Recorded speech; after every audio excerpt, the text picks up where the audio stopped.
Assalamualaikum warahmatullahi wabarakatuh. Perkenalkan, nama saya Yunita Safitri dengan nomor pokok mahasiswa 2013022039.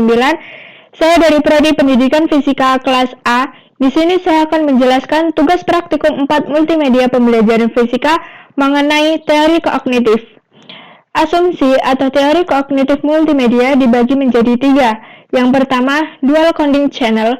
Yang kedua, limited capacity. Yang ketiga, active processing assumption.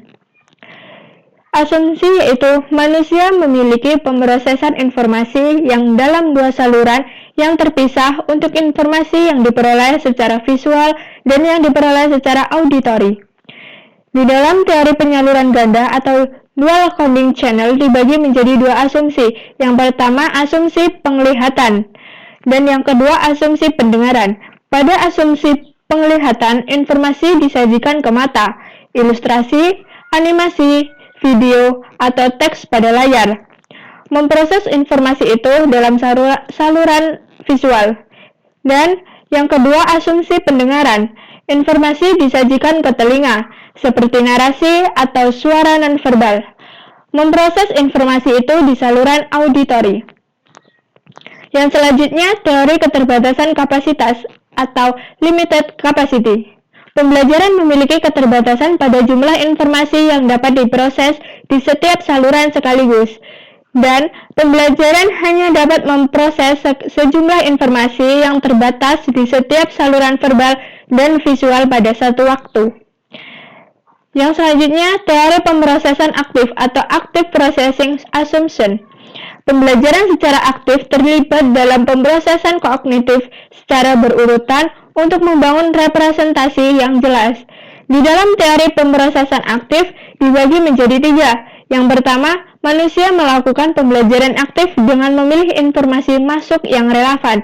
Yang kedua, mengorganisasikan informasi ke dalam representasi mental yang koheren. Yang ketiga, memadukan representasi mental dengan pengetahuan lain. Yang selanjutnya, optimalisasi fungsi penglihatan dan pendengaran, dual counting theory. Di dalam multimedia presentasi terdapat 2 bagian, yaitu words dan pictures. Di dalam sensory memory terdapat 2 bagian juga, yaitu ears dan eyes. Di dalam working memory terdapat 4 bagian.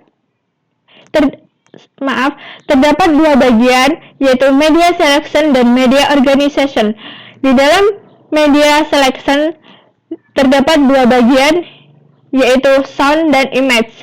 Dan pada media organization terdapat 2 bagian, yaitu verbal model dan pictorial model.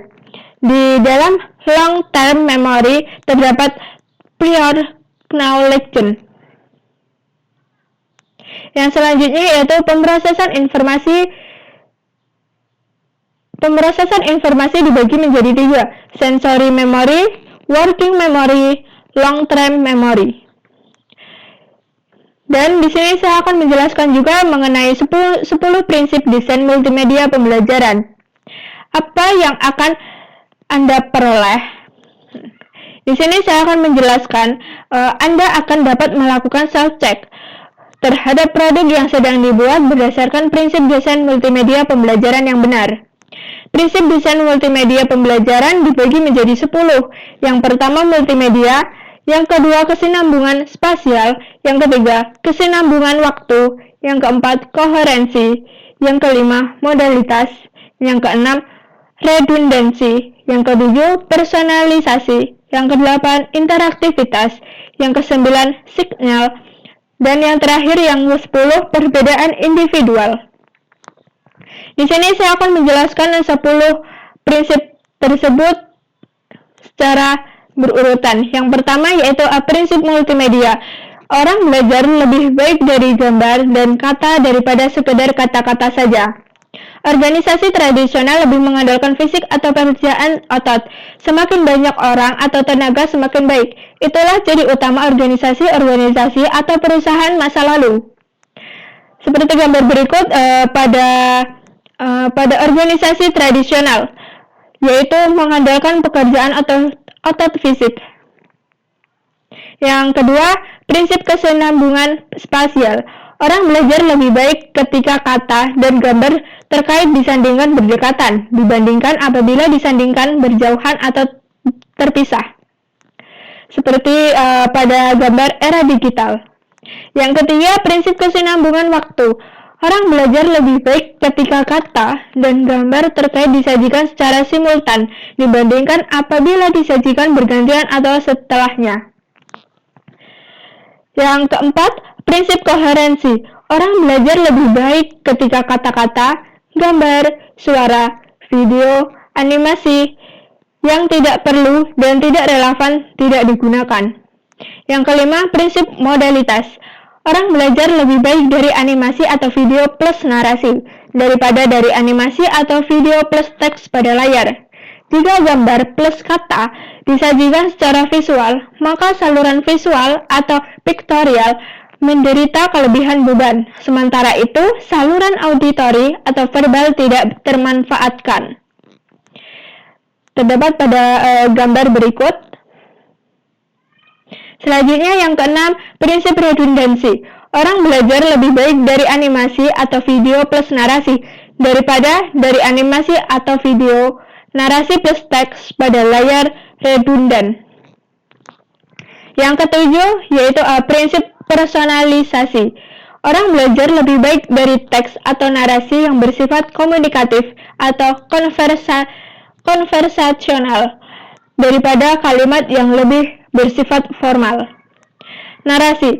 Orang yang berenang akan memperoleh gaya ke atas seberat zat cair yang dipindahkan oleh orang tersebut. Pernahkah Anda mengangkat batu yang besar di dalam air? Apa yang Anda rasakan? Ya, benar. Batu akan terasa lebih ringan diangkat di dalam air dibandingkan di daratan. Apa penyebabnya? Karena ada gaya tekan ke atas dari air sebesar berat air yang dipindahkan oleh batu. Dan yang kedelapan, prinsip interaktivitas. Orang belajar lebih baik ketika ia dapat mengendalikan sendiri apa yang sedang dipelajarinya atau manipulatif simulasi game branching. Terdapat pada gambar berikut. Dan yang kesembilan yaitu prinsip signal atau cue. Orang belajar lebih baik ketika kata-kata diikuti dengan cue, highlight, penekanan yang relevan terhadap apa yang disajikan.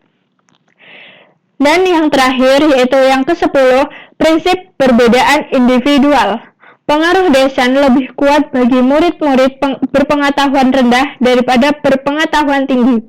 Dan bagi murid-murid dengan kemampuan spatial tinggi daripada spatial rendah. Di dalam prinsip perbedaan individual dibagi menjadi tiga prioritas. Yang pertama, prioritas visual berupa gambar, animasi, video yang sangat berpengaruh positif bagi individu yang memiliki modalitas belajar visual. Yang kedua, prioritas visual plus narasi sangat berpengaruh positif bagi individu yang memiliki modalitas belajar auditori. Dan yang terakhir, prioritas manipulatif atau simulasi dan game sangat berpengaruh positif bagi individu yang memiliki modalitas belajar kinestik. Terdapat kesimpulan dari beberapa materi yang telah saya sampaikan, yaitu gunakan multimedia atau kombinasi antara teks, gambar, grafik, audio atau narasi, animasi, simulasi, video secara efektif untuk mengakomodir perbedaan modalitas belajar. Sekian pemaparan materi mengenai teori kognitif dan 10 prinsip desain multimedia pembelajaran. Apabila terdapat kesalahan, saya mohon maaf. Saya akhiri. Wassalamualaikum warahmatullahi wabarakatuh.